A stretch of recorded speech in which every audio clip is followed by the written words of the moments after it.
આ ગજ્ય ચુંબક છે. હવે એની ઉપર લોખંડનો ભૂકો આપણે ભભરાવીએ છીએ. તો જોતાં શું જોવા મળે છે તમારે ઓબ્ઝર્વેશન કરવાનું છે.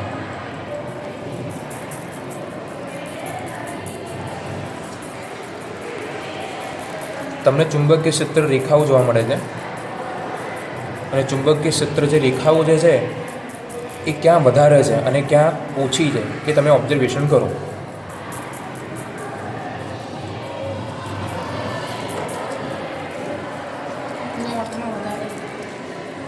ના, સાઉથમાં જ વધારે. આપણે નોર્થ અને સાઉથ જે છે એટલે કે ઉત્તર અને દક્ષિણ જ્યાં જે ચુંબક જે છે એ આ અને આ ભાગમાં સૌથી વધારે જોવા મળે છે ચુંબકીય ક્ષેત્ર. કેમ તો કે ત્યાં વધારે બળ અનુભવે છે. અને બાકીના ભાગમાં તમે જોઈ શકો છો અહીંયાનો ભાગ જે જુઓ, અહીંયાનો ભાગ છે એ જુઓ, એ શું છે એટલું બધું બળ ઉત્પન્ન કરતું નથી.